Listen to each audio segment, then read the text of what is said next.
what they're doing to us.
I hate what they're doing to us.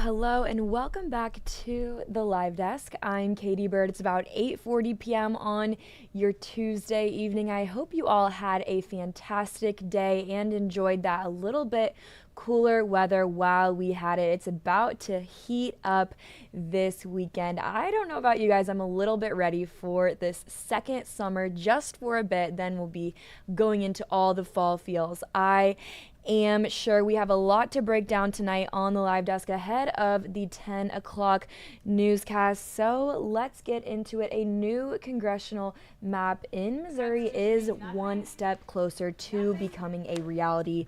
The Missouri House of Representatives has approved the redistricting plan, and the Missouri House passed these revised districts on a 90-65 vote. Now, backed by President Donald Trump in the special session called, of course, by Governor Mike Kehoe. It splits up Emanuel Cleaver's district, District 5 here in the Kansas City Metro. Now, it's placing these voters in districts that could lean more Republican. Now, the next step for this plan to become a reality is for it to head to the Missouri Senate. Our reporter Grace Smith brings House us Bill the 1 latest. is declared third read and passed. The House voted 90-65, sending House Bill 1, which would redraw congressional districts, to the Senate. Gerrymandering turns democracy upside down. We're protecting our democracy by keeping it away from the Democrats in the House.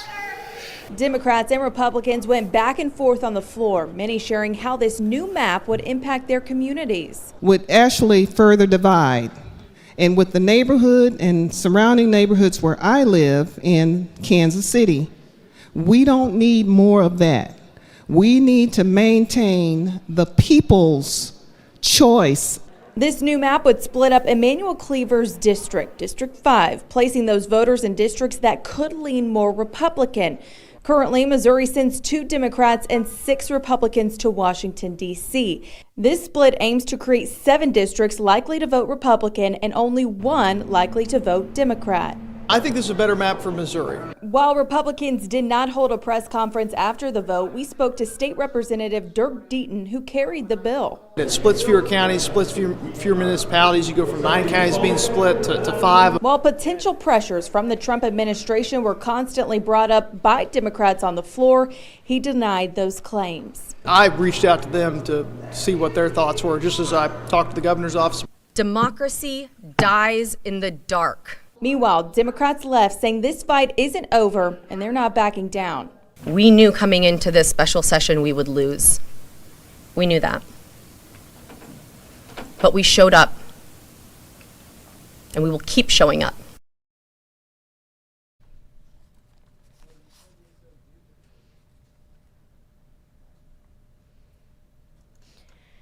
Now, most Missouri state lawmakers' votes did align with their political affiliations, but there were a few outliers. I want to go ahead and break that down for you. Now, House Speaker John Patterson out of District 30, Lee Summit, voted no, along with Representative Allen. He's out of Clay Como, voted no as well, and Representative Brown out of Kansas City voted no. Now, some Democrats are saying that this gerrymandering is cheating, such as State Rep Yolanda Fountain Henderson.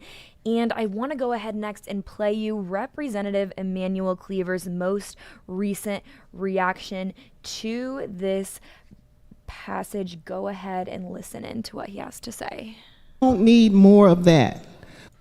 Unfortunately and painfully, the state has fallen into a state where the will of the people of Missouri is being substituted for ideology in some instances.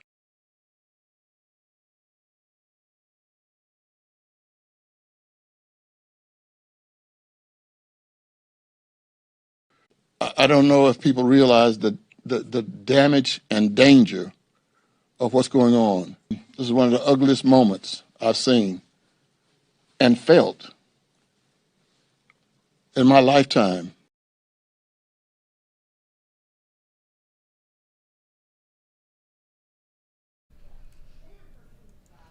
That was Representative Emanuel Cleaver. You just heard him there speaking out on this bill. He says that it is one of the most disturbing things he has felt in his lifetime. Now, obviously, he is most directly affected with this as the new congressional lines go right into his district, splitting it up into districts 4, 6, and taking away some from District 5, who would most likely vote Democratic leaning. Again, Missouri lawmakers are trying to go from a 6-2 representation to a 7-1 representation. Now, next up, obviously a majority of Republicans did vote for this bill, saying that it is what's best for the state. Now, while Democrats, on the other hand, they brought up pressures from the Trump administration. Representative Dirk Deacon as well, who carried the bill, denied those claims. I want to go ahead and play a clip from Representative Dirk Deacon now. I reached out to them to see what their thoughts were, just as I talked to the governor's office about this. We knew that we were sent here on an impossible mission. We knew that we were coming down here to lose this fight.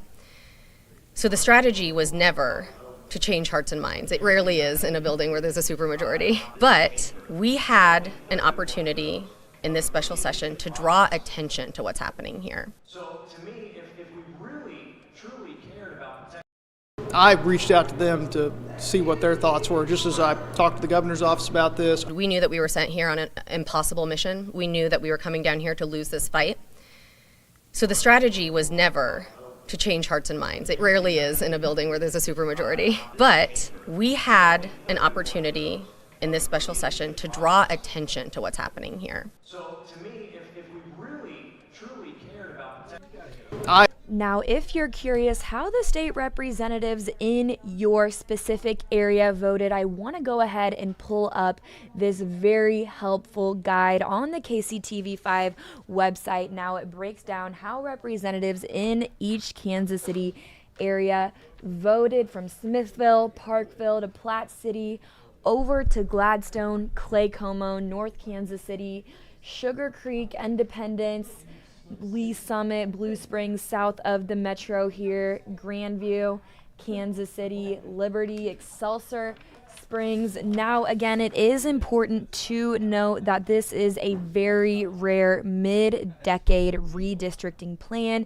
And again, the Missouri House passed the revised district on a 90 to 65 vote. And this revised Missouri map could help Republicans gain a House seat on the federal level. Now, some South Kansas City residents are worried about worst case scenarios with this congressional redistricting effort. Now, just last night, our reporter Betsy Webster was at the South Kansas City Alliance monthly meeting where she heard from locals who are voicing their concerns. I want to go ahead and play that for you next. Give me just a second as I get it pulled up here.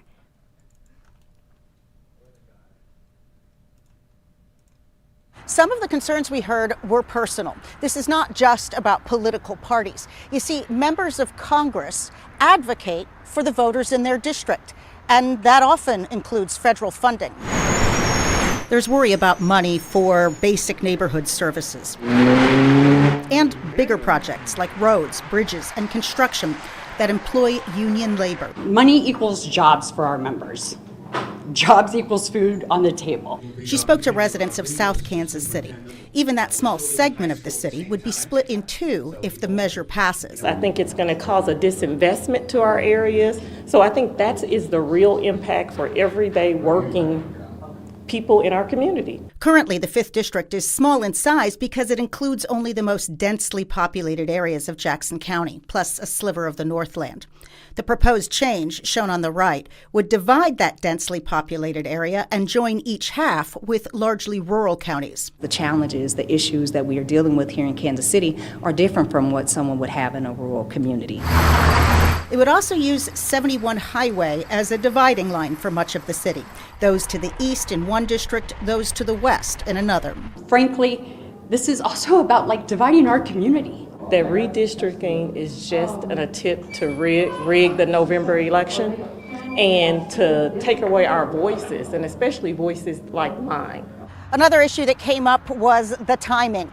Typically, congressional districts are redrawn every 10 years to coincide with the new census so that it can accommodate for population changes. And that already happened only 3 years ago. In Kansas City, Missouri, Betsy Webster, KCTV5 News.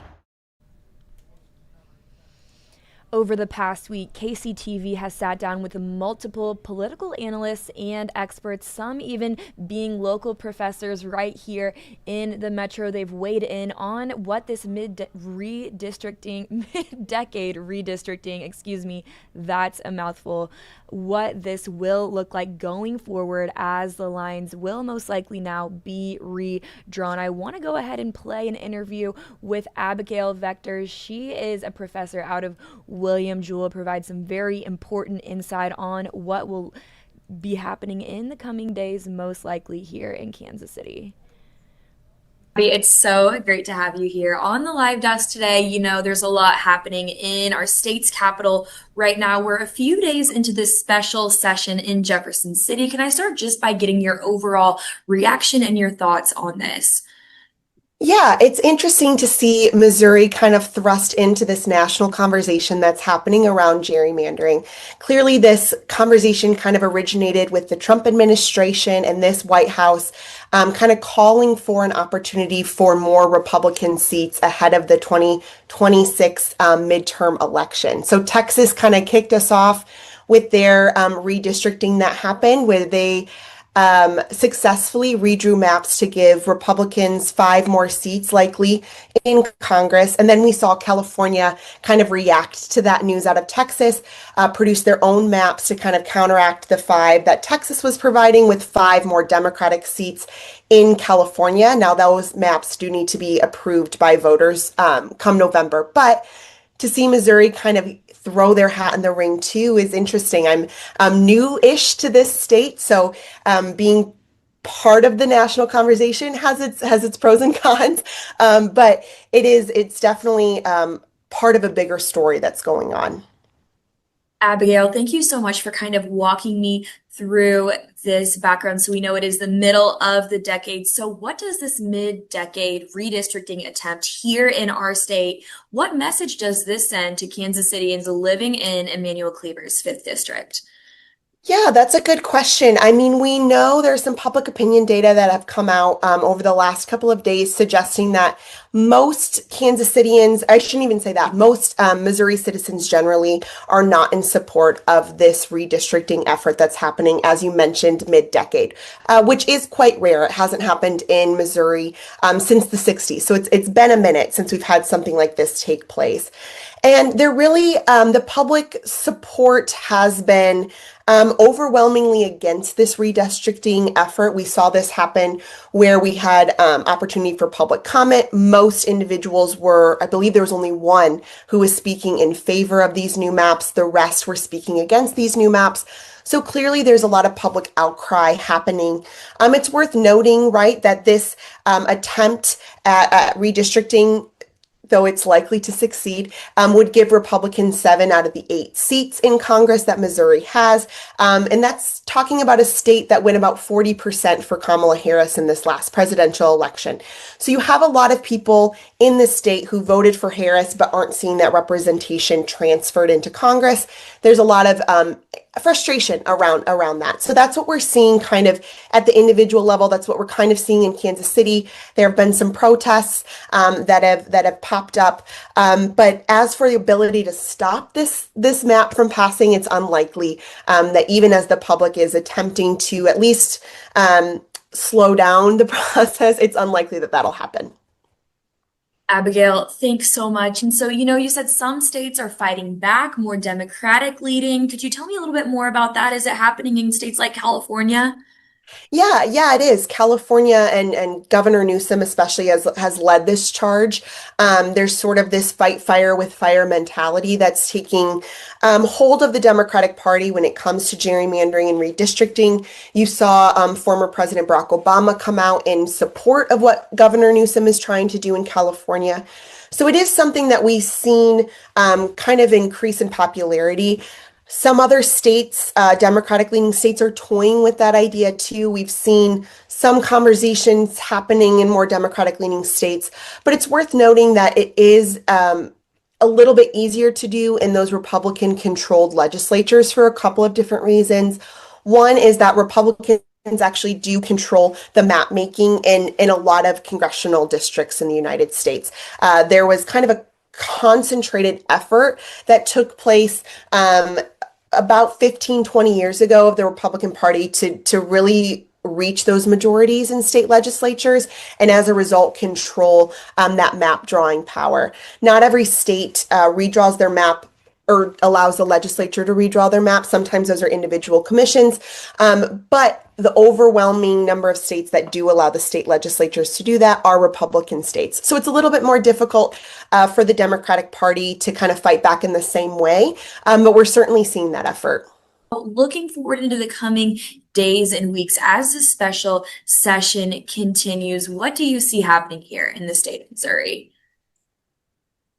Yeah, like I said, it's very unlikely that these maps fail. The Republicans have a supermajority in the House and in the Senate, and they really don't need any Democratic support to pass these maps. So we're likely going to see these maps passed along party lines, and that's it, right?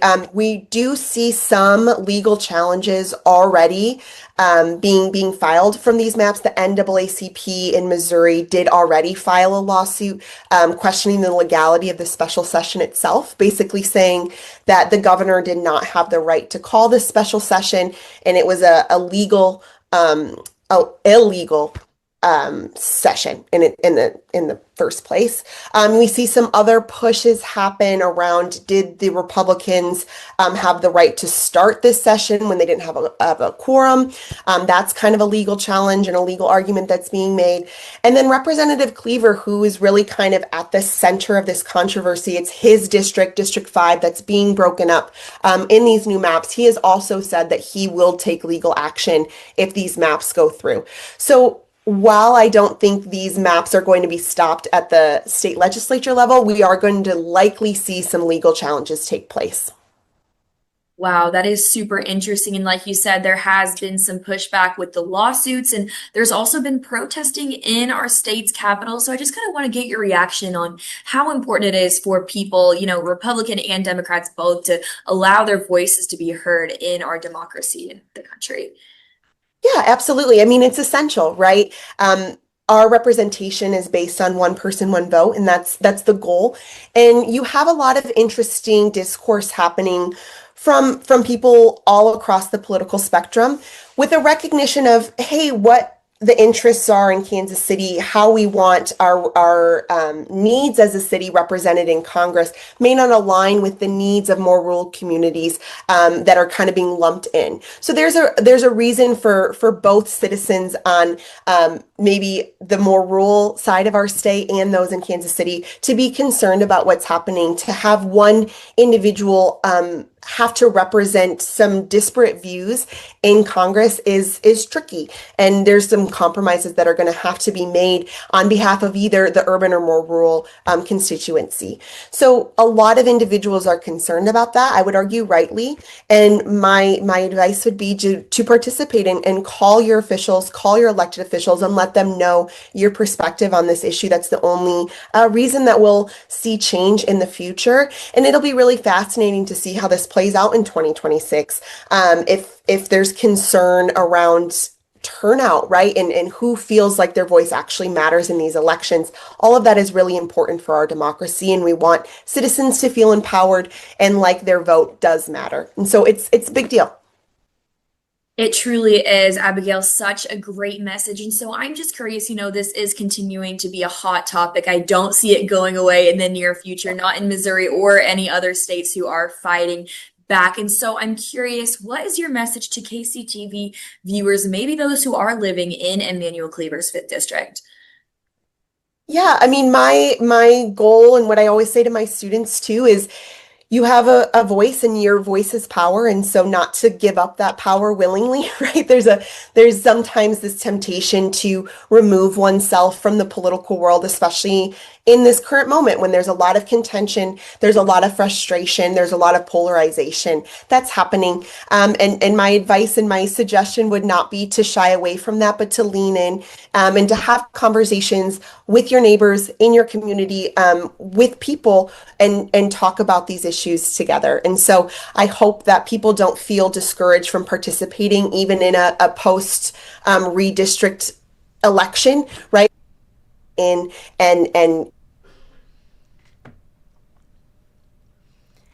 Again, that was Professor Abigail Vector from William Jewell College up in Liberty, Missouri. Now, before we transition on to the rest of our top headlines from the day, I do want to give a quick plug to KCTV 5 Plus. You can get that on any app store and also Roku TV, or you can just go to KCTV's live stream on the KCTV5 website. We will be continuing to have coverage out of Jefferson City and local political experts' reactions to the redistricting efforts happening right now in Missouri's capital. Now, next up, city leaders are looking for ways to crack down on real estate title theft. Now, this is how our scams are growing across the entire nation. I want to go ahead and bring you the latest coverage from our reporter, Morgan Rydell. Take a listen in.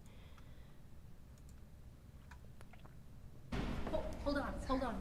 It's a growing scam that residents here in Leavenworth have fallen victim to. That's why county leaders are meeting bad actors where they're at with technology. It's just pathetically simple to steal property at this point. Just days into taking the job as Register of Deeds in Leavenworth County, Terry Lois Mashburn knew deed theft is something she had to tackle. We are dealing with sometimes 150-year-old land laws, and the fraudsters are dealing with 22nd century technology, and we've got to step up. Mashburn says numerous residents in the county had property stolen right from under them and found themselves in her office. Whether it be bad actors in the family, scammers abroad using public documents, or even fraudulent notaries, the impact is hard. Shaking like a leaf. He said, all of my life savings is in that house. This is why she's leading a charge to implement biometric photos in her office when a resident submits their property deed. The photo is not accessible by the county, but it does put a freeze on your deed, and then it can only be changed by someone with the right identity. It's two halves to one transaction. So I have the contact information, I know what the transaction is and who did it, and they have the biometric picture. It's completely voluntary and an extra charge around $100, but it could save a person's life savings and a trip to court, and it's catching on. And I've already seen a 25% reduction in deed fraud, and so we've already seen that in Platte County. That's Platte County Register of Deeds Christopher Wright. He's implemented the same opt-in service costing residents $20. It's catching on for his Missouri residents. He hopes other counties and states and lawmakers follow suit. And the American dream is not cheap in Platte County. And if there's anything that I can do to protect my constituents, I'm going to. Mashburn says she plans to meet with lawmakers next week to discuss bringing this up during the next Kansas legislative session. She says last year's attempt failed because of procedural issues. Reporting in Leavenworth, Morgan Rydell, KSTV5 News.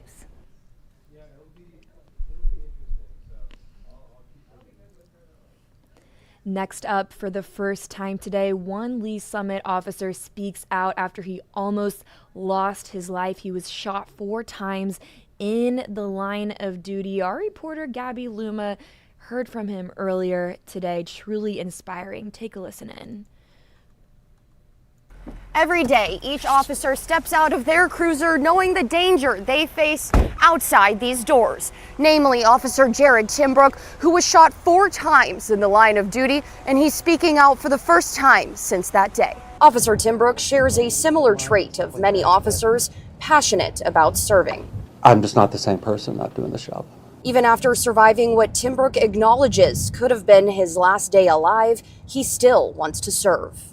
Again, it's a passion. And he was honored for his continued service and dedication today. You are now part of a seriously exclusive club. Timbrook is the newest honoree of SAVE, which recognizes officers who are shot and survive while on duty.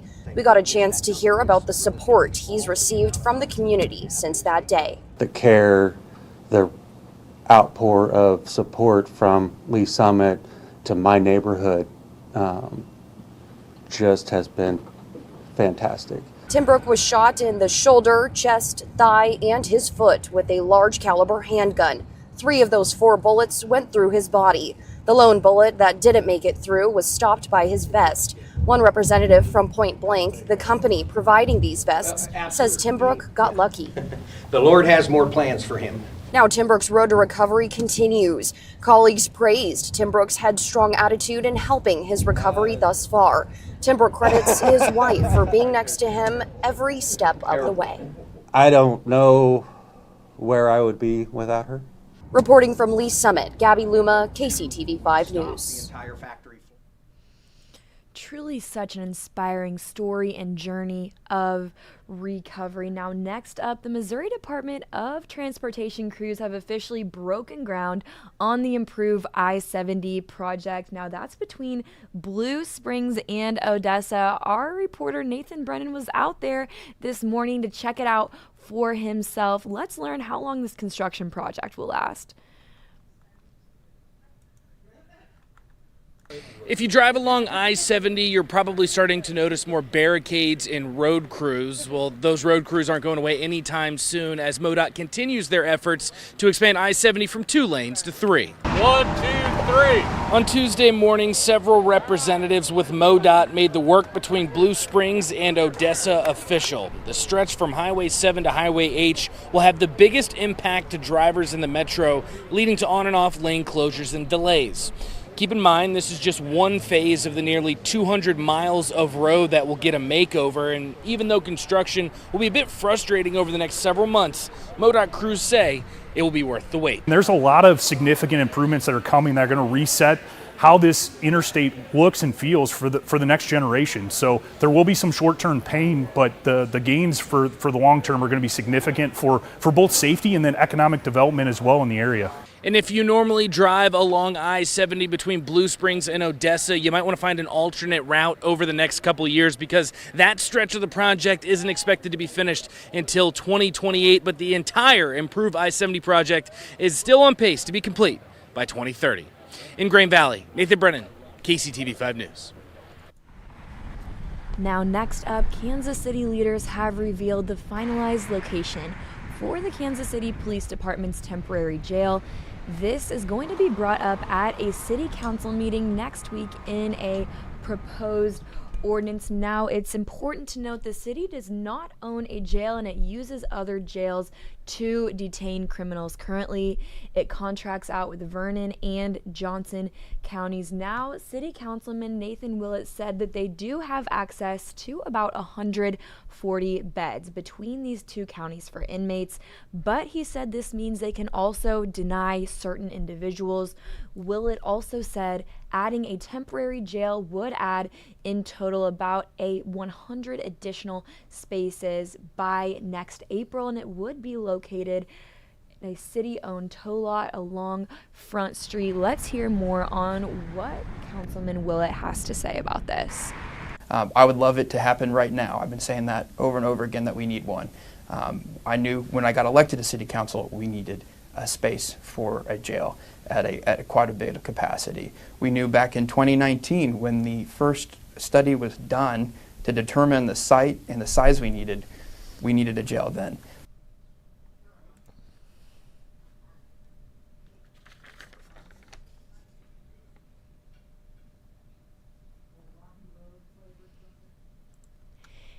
And next up for this evening's top headlines, KC Tenants has launched the largest effort for the union in the region to demand change from corporate landlords. Go ahead and take a listen in. Our reporter Gianni Navarro brings us the latest. Tenants across the metro making sure their voices were heard. Holding a rally to formally announce 3 new unions. What we've been forced to endure under Capital Realty Group, run by Moshe Eichler, is unacceptable, unsafe, unsanitary. Amy Plant has lived at Sage Crossing in Lee Summit for 3.5 years and has dealt with roaches to black mold. You don't feel safe, you don't always feel clean, you don't feel proud, to have people come over, family come over, and that's not what home is about. Even though we rent and we get subsidies, these are our homes. It's supposed to be a sanctuary, and we're not able to make it like that. She's not alone. We are fighting alongside unions in Connecticut, Michigan, and Kentucky. This tenant has lived at Paraclete Manor for 25 years and feels conditions went downhill. It hasn't gotten any better. It seems to be worse. And some of the things that they should be doing, they aren't doing. For many families, this movement goes beyond repairs. It's about dignity and respect. Me hace sentir que no valemos como seres humanos. It makes me feel like we don't have value as human beings. KCTV5 reached out to the landlord about these claims, but did not hear back. We also reached out to each of the property managers. They declined to comment. The impact of this could be far-reaching. KC Tenants hopes this creates a model for all tenants to leverage their power in a more coordinated way. And at this point, we have no choice but to organize tenants. The question is whether or not they can do it from a place of power or from a place of desperation.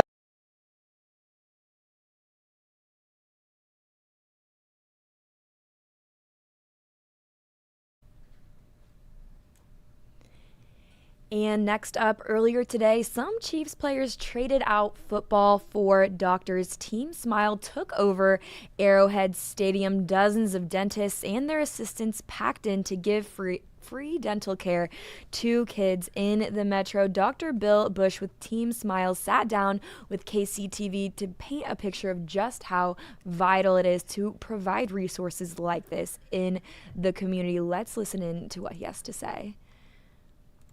A lot of times, myself included, will adopt these kids into our own practice until they're 18 and provide those services for free. So we do have a solution after the big event, but the first part is to get them excited about oral health and how important their smiles will impact their futures.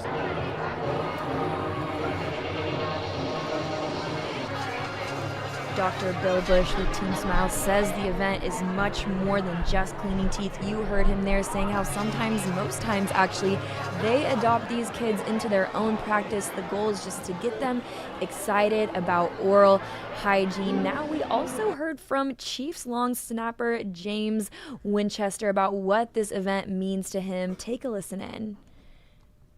You know, we were all little ones, and we always remember when somebody came up, smiled, and talked to us, you know, and so that's what it's about. You just ask them how their day is, you know, how they're doing, and obviously they're probably a little bit nervous being in the chair, and just trying to make those kids comfortable and make them smile.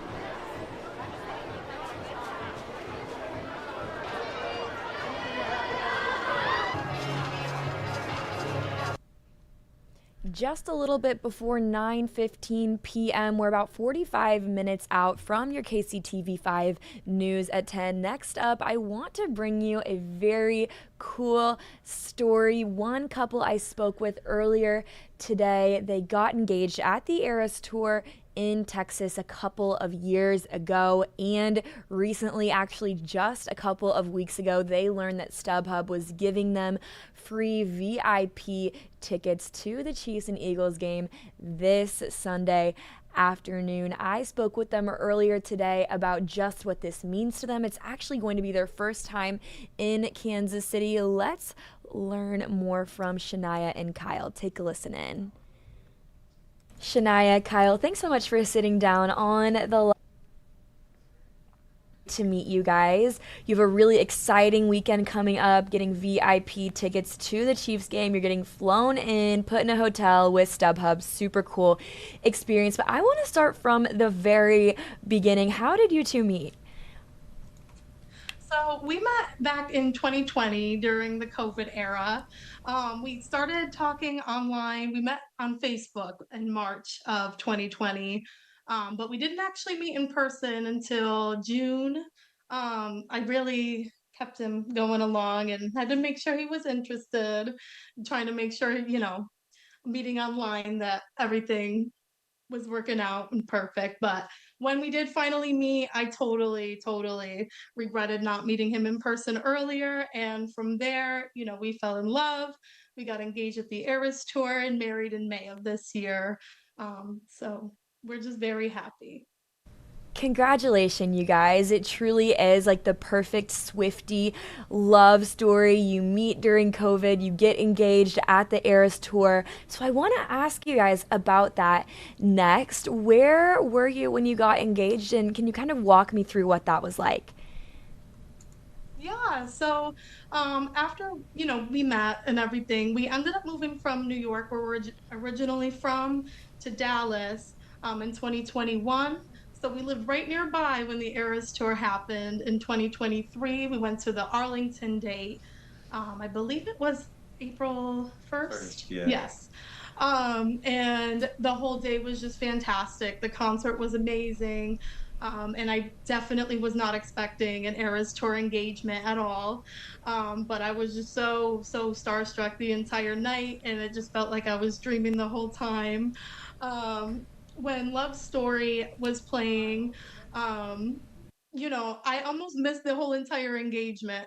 My brother Andre kind of had to take my shoulders and turn me towards Kyle so I wouldn't miss it, because I was just so locked in on Taylor in the show. I definitely had to ask him if he was serious like 3 times. You know, he knelt to the ground and pulled out a ring and said, "Marry me, Julia," and it was just magical. I couldn't have dreamed for a better proposal, for sure. Magical sounds like the best way to describe it. And so, Kyle, I'm curious, how did you get this idea to propose during Love Story at the Eras Tour, and what was it like waiting up until that moment when the song played? She had brought it up a few times early in our relationship, and I'd always told her that I would never propose at a Taylor Swift concert. And then it was like a week before the show, and we were sitting on the porch, and I decided that I guess I would propose at the Taylor Swift concert. So then it was a mad dash for that week to get everything together and make it happen. Yeah, it was really just, I've shown him a couple videos here and there, and I was like, oh, it's so cute from prior tours. Watching a couple other engagements, I would show him here and there. And so though he played it up good. He said, I would never ever do that ever. I can't believe people do that. And it happened to me, and I think that's where the shock factor came from. He did a great job, playing the part of that would never ever happen. So it was completely unexpected. I love that it was such a surprise for you. Great job, Kyle, playing that up. And so, who took the video and did that go viral? I'm curious. So the people who took the video were right behind us. And do you want to tell the story of how that went down? Oh, her and her brother went to go get merch, and they were in line for like an hour. So I just talked to everyone around us and basically had like 2 or 3 people taking videos for that. That is He was sneaky with it. Oh, wow. So you had multiple cameramen making sure they captured your moment. And so I'm curious, throughout the rest of the tour, there were quite a few songs after Love Story. Were you more focused, Shania, on the engagement or on the concert? I mean, it's got to just be a whirlwind of emotions. Well, obviously the engagement definitely took away for a couple minutes. I will say that is one of the biggest things that was ingrained from my brain from the show. I had a lot of that Swiftie amnesia, if you've heard of that. A lot of Swifties who left the Eras tour had a lot of amnesia from all the Oh, excitement. yes. I do remember tons from the show. One of my favorite moments was the surprise songs we got to hear that night. It was Death by a Thousand Cuts, and she played clean on the piano. And I mean, the show was just unlike any other show that you would ever attend. The talent of Taylor and the backup dancers and everybody involved is just out of this world. And I definitely remember so much of it, even though I definitely have a little bit of that Swiftie amnesia after the show. That is great. And so let's fast forward to this year. You all got married earlier, you said in May? Congratulations. We got married in May. We got married on the beach in Clearwater. It was just the most perfect wedding day. With Swiftie related things, I walked down the aisle to a little tiny snippet of Love Story. It was more of an instrumental piano version. And then we did our first dance to an older song of hers. We had our first dance to Crazier as a married couple, and that just was amazing as well. We got to dance on a cloud, and our families were just surrounding us, and we just had so much fun putting in a couple Swiftie references here and there throughout the day.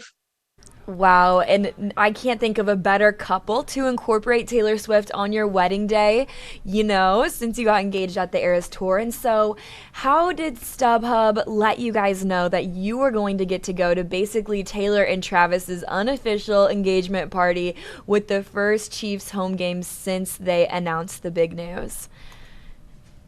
Yeah, so I received a DM on Instagram from the official StubHub page, and they just said, hey, we would love to invite you out to the game. Definitely let us know if you're interested. And I think we both just, like, our jaws hit the floor. We were just so excited. And we were honestly questioning if it was real for the first few minutes there. So, I definitely messaged them back right away as soon as I saw it. And of course, we were very, very interested and super thankful for the opportunity that they gave to us. And their generosity has been amazing. It definitely wouldn't have happened without them. So we have nobody else but StubHub to thank for bringing us out to the game this weekend and for everything involved in coordinating everything from beginning to end. That is incredible and certainly so exciting. It's going to be a great game on Sunday. And so, have you guys been to Kansas City before? I'm curious. We've never been to Kansas City before, no. So we are definitely excited to check out the area.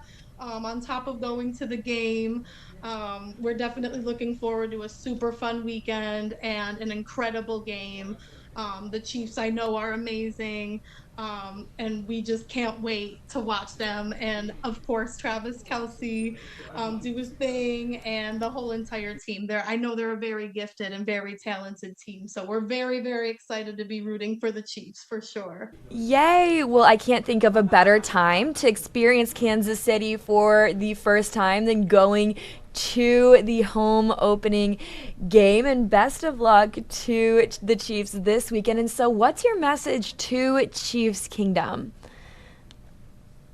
We say, go Chiefs! We're definitely hoping they're bringing home that first win of the season, and I know they can do it. They definitely have to do it. I feel the magic in the air already. We're going to Taylor and Travis's unofficial engagement party at the same time when we're celebrating our marriage, and we just know they're going to bring home that win. Perfect message. I couldn't agree with you more. And so I'm curious, how are you going to try any good barbecue? Are there any other spots that you're thinking of yet? Or if you want some suggestions, I can definitely help you out with that. I was born and raised here, so.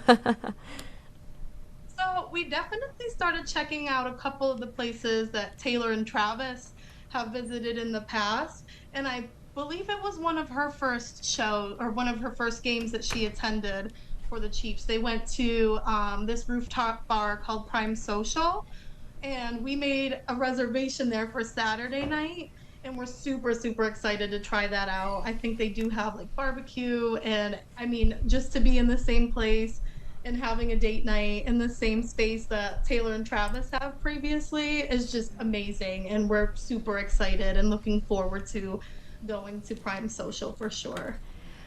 Prime Social is incredible. You guys are going to have a top tier weekend. And so I'm curious, when and how long will you be in Kansas City for?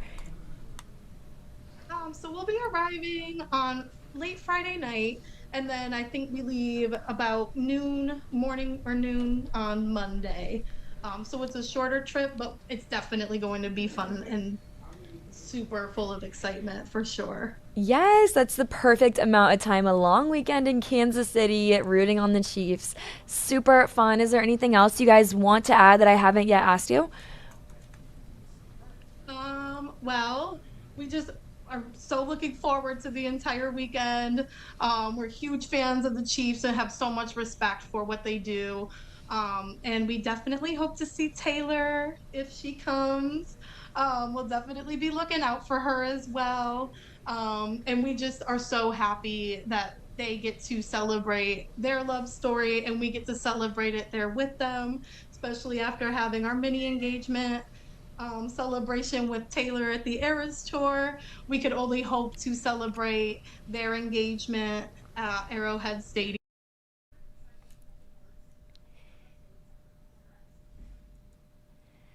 That's a wrap for our KCTV streaming coverage this evening. We got just a little bit over 30 minutes until KCTV 5 News at 10. Thanks so much for tuning in, whether you're on Facebook, YouTube, the app, or the KCTV 5 website. We're always glad to have you join for extended news coverage, morning, afternoon, evening, whatever time you're joining. And if you don't have it already, make sure to download that KCTV 5 Plus app. You can re-watch sections of the newscast and watch us live streaming any time of the day. Thanks so much for tuning in and have a great rest of your night.